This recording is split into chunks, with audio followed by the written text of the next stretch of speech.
Tokyo Marui, VFC, which is best? Let's find out.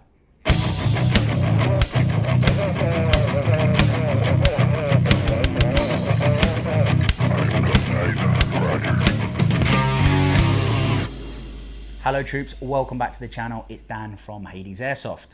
Before we get started with the video, do not forget to subscribe if you haven't done so already. Remember to activate the little notifications bell, like, and crucially on this one, troops, I really want to get a conversation flowing. So get in those comments. Are you a VFC player? Are you a Tokyo Marui player? Are you unsure? This video today is a comparison / review. We are going to be reviewing the HK416 by Umarex, but also we're going to kind of compare it to the Tokyo Marui that I've built, okay? So, full disclosure, both of these replicas have been upgraded already. This is a lender from a guy called Toro. You'll meet him later on in the video.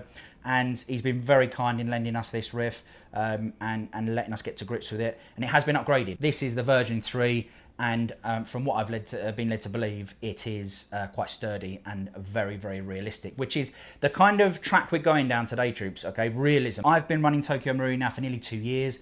And I love it, don't get me wrong. However, I'm being tempted over to this kind of VFC dark side. Let's look at the 416, okay? Sort of review style, as we tend to do. They've all been checked, okay, prior to filming. However, right, straight away, that trigger pull was a bit tasty. I think this is going to be the biggest thing here, troops. It's going to be that realism. So these stocks I really like. Okay, they're very thin. They easily get into the shoulder. Okay, I love this feature here, which is the front iron sight is completely incorporated into that top rail. Okay, you know, we've got quite a big front sight here, which I think helps achieve that sight picture. Okay, the bolts. Now this is going to be one of the big kind of things we focus on, is the whole kind of, again, realism aspect. This bolt kind of the kind of sensation of the bolt and stuff like that. That's different. That's different. Just let me get freaky with this. Let's try the other button. Let's try the button on the back. Yeah, that's just different straight away, troops. Fantastic. It just, the whole bolt carrier group goes forward, and we've got a HK logo in there as well on the bolt. So once that dust cover flips open, once you fire that first shot, you're showing off the fact that you've got a fully licensed GBBR by Heckler & Koch.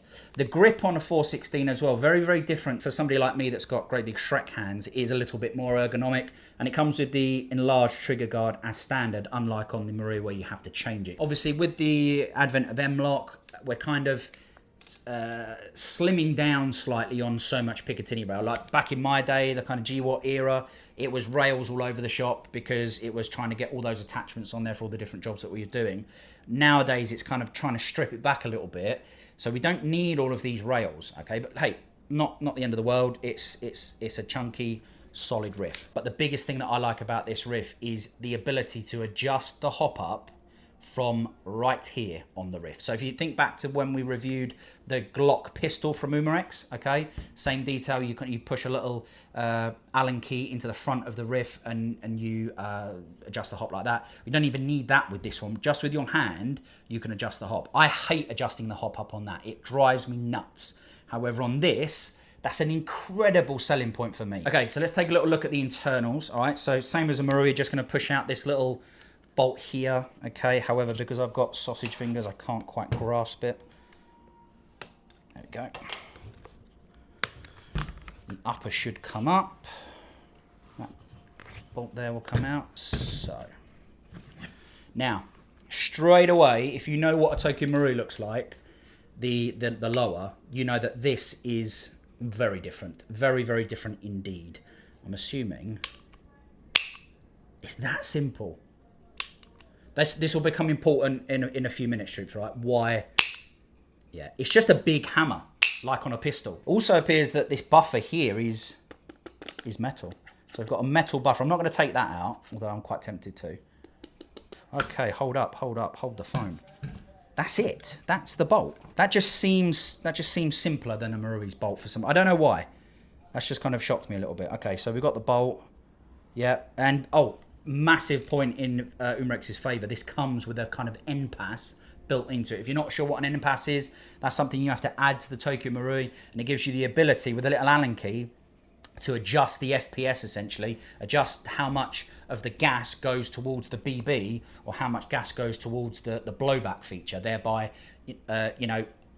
raising or lowering the FPS as needed. Okay, with a Tokyo Marui, you have to buy that separately. They could be 30, 40, 50 euros and install it yourself, whereas Umarex comes with it built in. Now, a couple of other good points. They are more real steel compatible, okay, because they are more of a one-to-one size. More aftermarket parts like Magpul are going to fit perhaps a little bit better than they do with Marui.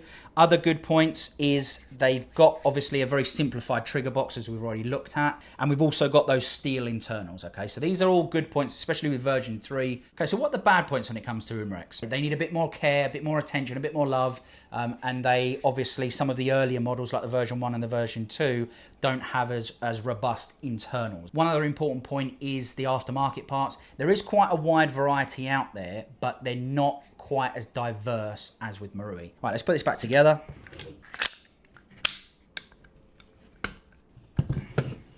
Now, the magazine. It's just a nice magazine, light, authentic, feels robust, and most importantly for me, that gas port is up the top. Now, let's take a look at Marui. As I said before, I've been using Tokyo Marui now for a while. They are out of the box, ready to go. And that for me is a really, really unique selling point. I think it means that if you're new to the GBB world, you can get a Marui and away you go. And we've got a very wide variety of aftermarket parts available to enhance Tokyo Marui both internally and externally. I think when it comes to realism, that's so different. So I think one of the key aspects of the comparison is going to be that kind of realism and how the riff feels, how it fires, and all of that jazz. So the trigger box of the Tokyo Marui is very, very highly engineered, and that's a very good thing about it, okay? As we've said before, the whole system is kind of user-friendly when it comes out of the box, ready to make some upgrades. Okay, so what are the bad points when it comes to Tokyo Marui? So, although the trigger box, as I said, was very highly engineered and very efficient, it's very complicated. And I can do pretty much everything on this riff, but I haven't yet dared to take out the trigger box because there's a lot of springs and a lot of wizardry in there that is quite complex. Okay, so when it comes to the magazine for Tokyo Marui, they are a little bit weighty. They weigh 456 grams, if I'm not mistaken. Obviously, this doesn't come as standard. I'll get rid of that. And again, Stanag design, but they are a little bit shorter. They are a little bit smaller, which Tokyo Marui does that because of kind of copyright infringement. Apart from that, I think the only negative probably is the gas port is on the bottom. So like I said before, you can get quite a lot of dirt and gunk stuck in there because of its placement, especially if you're on your belt buckle. So yes, troops, there we go. So we've kind of had a look now at the internals. I wouldn't say I'm regretting buying 2 Tokyo Maruis because there is another one in there, okay? However, I am potentially considering getting rid of that and going down the VFC route. And troops, we haven't even left the garage yet. We haven't even got out on the range. So who knows what my opinion is going to be like at the end of the video. Just want to give a big shout out to Axios Customs. Okay, we'll stick their information on screen. They are a company in the UK that will build you a fully customized GBBR platform of your choice, and they've been a massive help for me with researching this video with some of the ins and outs of the differences between VFC and Tokyo Marui. So I just want to give a big shout out to those guys. Make sure you check them out, and if you're thinking about getting a GBBR build in the UK, go straight to Axios Customs, send them a DM and take it from there. So let's get out onto the range and let's get amongst it.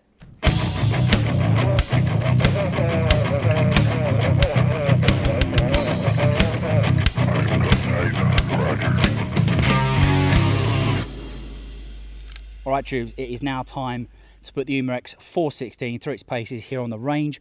Although, as I said before, it's not factory standard, it has been upgraded, so I'm not really measuring that precision. It's just for me, just to kind of get back into that routine of doing this kind of range testing. I want to do that 5-round group per target. We're going to do 10, 20 and 30 meters, and we're going to do like a kind of CQB room clearance drill, myself, Carlos and Toro. So let's get amongst it. All right. Go.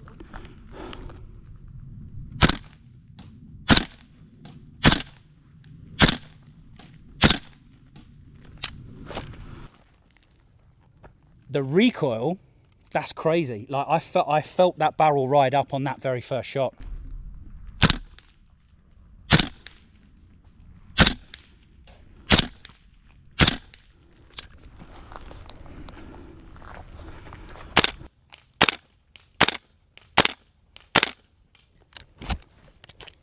These two are close together, these three are close together, but as you can see, it's snaking upwards because I'm just not familiar with that recoil.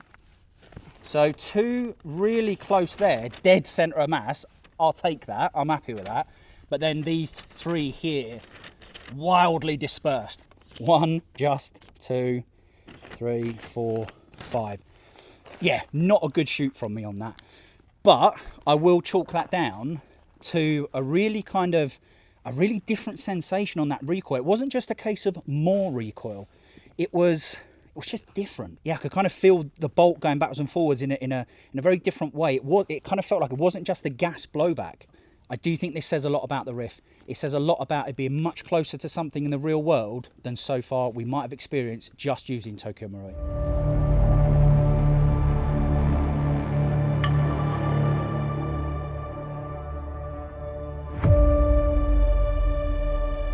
Right, troops, so this is Toro. He is the owner of this absolute beauty of a riff, and thank you very much to Toro for helping us out with the video. I really appreciate it. So what's going to happen is basically Toro's going to enter that hotel and there are 4 enemy that he needs to defeat. I'm going to be guiding him and it only counts as a defeat if I say so. Come on, let's go, let's go, let's go. Let's fucking go, go.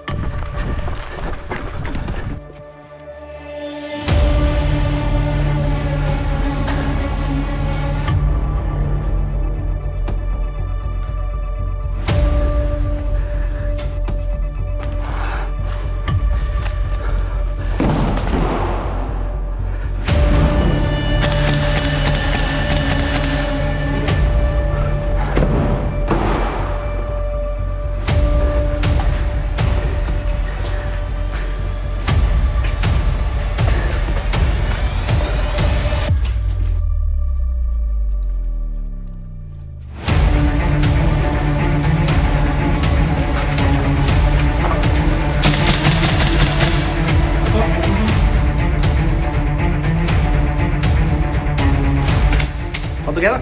Dos enemigos. Vamos.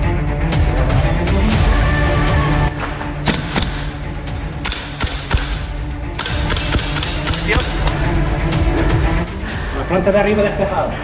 Queda uno abajo.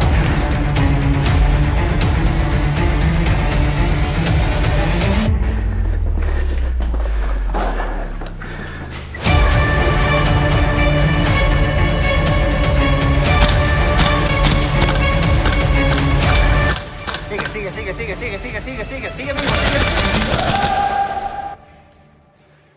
We did make it difficult for him. Really good run. I guess the only point I probably would have said, but it's me because I know where the targets are on this one. As he comes into the building here, me personally, I probably would have gone into that room there first. Because what it means is this is quite a complex environment actually. There's so many tiny rooms. I'd want to get like almost like a foothold in here, catch my breath, know that I've cleared it, before moving on. But really good run, like you can tell by the way he moves, he knows what he's doing, right? He knows the replica, so yeah, really good shoot from Toro, well done, bud.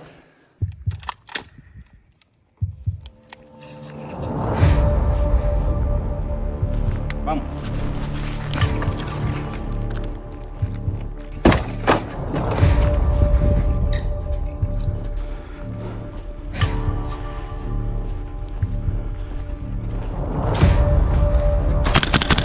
Muerto.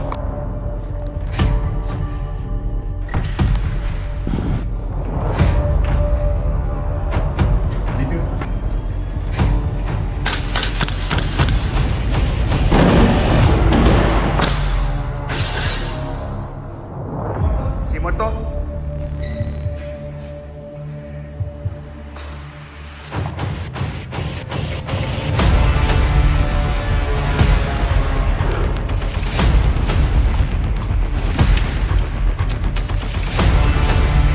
Te quedan 2 objetivos.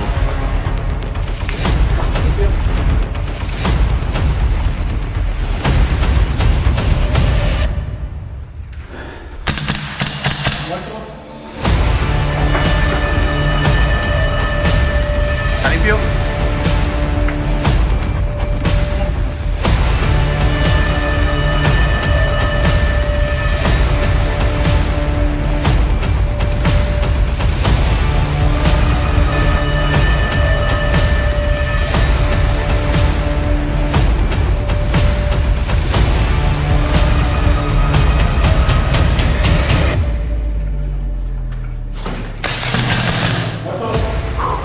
troops, that was my run. I'm quite happy with it because I'm really bad, you can probably tell I'm really bad at aiming from the left shoulder. It's something I'm working on, something I'm trying to get better at. It's something on this little shoot that I made myself do, even though I'm conscious that a couple of times, because I'm not used to that distance, like the spatial awareness of it, I know that barrel, that muzzle crossed the threshold or two when I had it in the left shoulder. Luckily, I didn't have to do any firing from the left shoulder because that would have been another story. But I do urge you all, troops, practice what you're bad at, okay? Because I need to, okay? All right, it's time for Carlos to get to grips with this. Carlos is coming up now.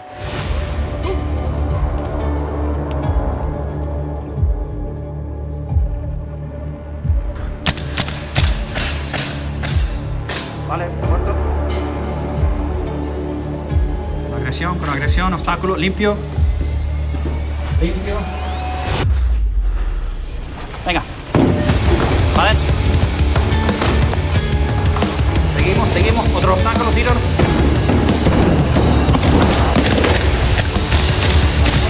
Vale. ¿Cuántos enemigos has batido? 2. ¿Cuántos queda? 2.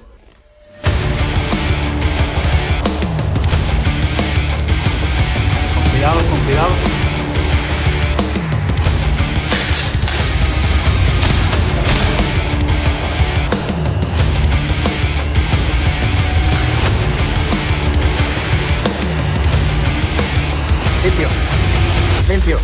Limpio.